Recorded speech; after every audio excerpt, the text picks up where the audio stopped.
Today it's new moon in Capricorn. We have 4 positions in Capricorn and Pluto is moving to the critical degree of 28 Capricorn.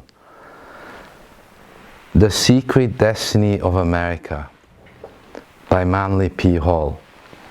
So I explained to you Manly P. Hall, The Secret Teachings of All Ages, the big tome. He then did research, 1928 about, in Ojai, California, which is where Krishnamurti lived. And later, this is copyright 1988, Diana Publishing. He wrote a tiny treatise of 50 pages with 20 chapters. And we must understand that this Destiny of America 1776 was really initiated in ancient Greece. So I'll just read a few lines that I found remarkable. A new world, was necessary for a new idea. When it was necessary, it was discovered. That which is needed is always near if man has the will to find it.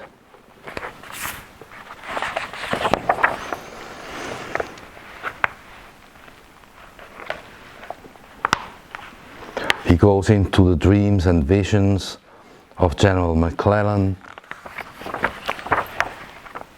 and he ends in the last chapter, which is called The End of the Quest. Philosophy teaches that the completion of the great work of social regeneration must be accomplished not in society, but in man himself. That's Krishnamurti kind of reworded. You know, where there are many laws, there is much lawlessness. This is something my lawyer taught me. He said, when we have like too many laws, we wind up in chaos. So, what is the document about, really? So there's 3 points: the origin, the preservation, and the objective. The origin is that for thousands of years there has existed what might be termed an order of the quest. That civilization has a secret destiny. The great masses of peoples live without the knowledge that they are part of a universal motion in time and space. So I explained to you Jupiter, the teacher of law, Neptune, Pisces, the yin-yang sign. We in universal law now, right? I explained to you human law, higher law, universal law. Preservation. Early development of Europe became the guild of the cathedral builders, right? They started with the Khazars, then the Templars, and on. The architecture became the chosen instrument for the perpetuation of the great design, the building of a perfect world. And the objective, a new Atlantis born out of the resurrection of man and the restitution of the divine. Now I'd like to tell you a story. It's kind of a thriller. You may have heard about it. It's sort of like a legend, but it's true. Let's look first at the astrology of the moment. 4th of July, 1776, at 5 in the afternoon. So you see the sun is still on the horizon in Cancer, with Jupiter and Venus next to it, the 2 most beneficial planets, Venus and Jupiter. That denotes the birth of a person or of a nation that will be always blessed, lucky, have huge resources in Cancer. The green position in the bottom, by the way, they show the exact moment now 2nd of January 2022, with a new moon in Capricorn, Venus in Capricorn retrograde in line of Pluto, and Mercury has already passed into Aquarius, reaching Saturn, Jupiter and Neptune in Pisces, and Uranus in Taurus. So the green below is the position right now, and the black that you see inside the circle is the position at the moment where these founders sign the parchment. To be very precise, on the 4th of July 1776, Pluto was in the 28th degree of Capricorn, 27 degree 33 arc minutes. The return of Pluto, this is Pluto now, is a 246-year affair, will happen, to be precise, in the last days of December of 2022. Okay, so now in 11 months and about 3 weeks, which is right after the so-called midterm election. So what this return of Pluto means, we will find out. I will say this is the reincarnation moment of the United States of America. I leave you with that thought. So we have an exact date to the minute in time, 10 past 5 in the afternoon, that shows us astrologically what's going on. This is how it looks. Those are the guys signing their papers. And here's the story. There was an unknown human being present during the Declaration of Independence. Manly Hall looked into the volumes, the first volumes of the early American speeches and the congressional records, which were kept by the Theosophists in California. So you remember that on that great day in the old State House in Philadelphia, a group of patriots gathered for proclaiming the liberty of the American colonies. They knew that they were doing something that would have huge consequences worldwide in terms of universal law. They took security measures. It was like a lodge meeting, if you like. They locked the doors, they had a tiler downstairs, guards, you name it. So no one could come into that space. Everyone who was in the space knew each other, so they knew them face by face, face to face. And if anyone unknown had come in, that wouldn't have worked. So after the lower doors were locked and the guards were posted to prevent any interruptions, an unknown speaker, a voice, was present somewhere on a balcony when the delegates turned to express their gratitude to this man, but he wasn't there, they couldn't see him. And the question always was, who was that strange man who swayed the signers of the Declaration of Independence? His name is unknown. They only heard his voice. They didn't see him.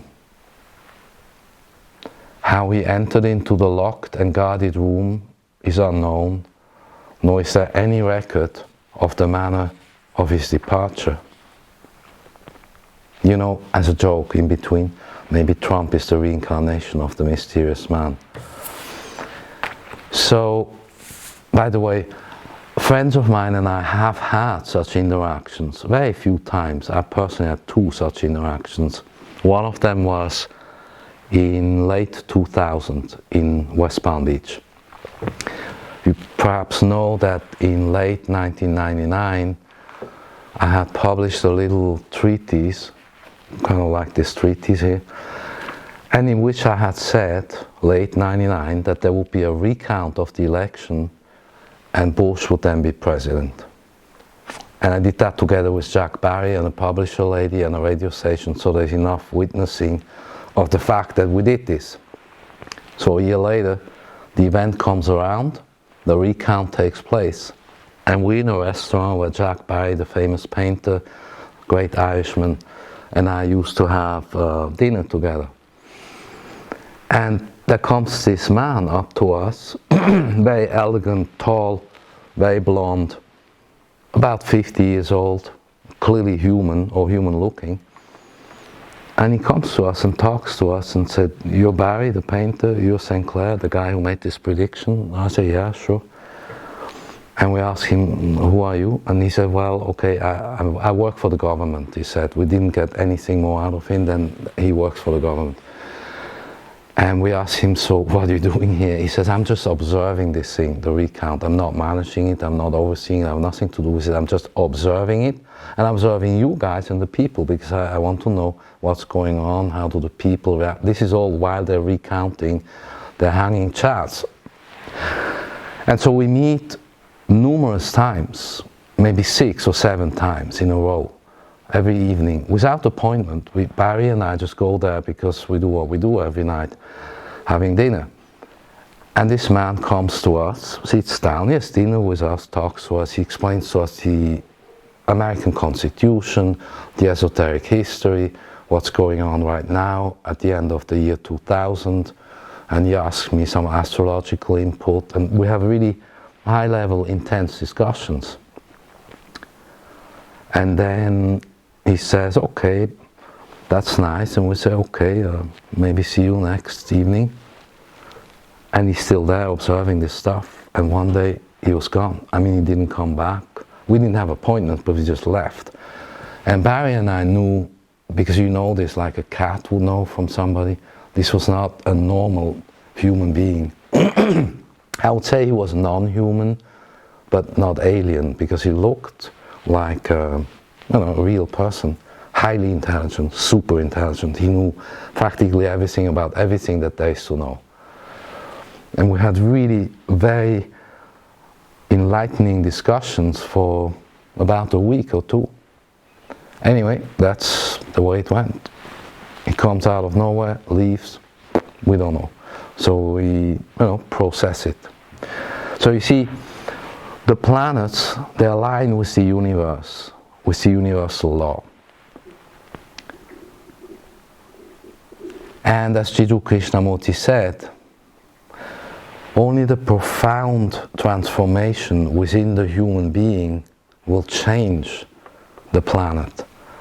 You can't push onto a society the change, because the change has to come from you and from me. Each person has to go through this transformation. And so the text by Manly Hall is kind of a complete concept. The ideas are dealing with one single precept. You could call it an axiom or a guideline or rule. And perhaps you have seen 2 weeks ago, third phase of the moon.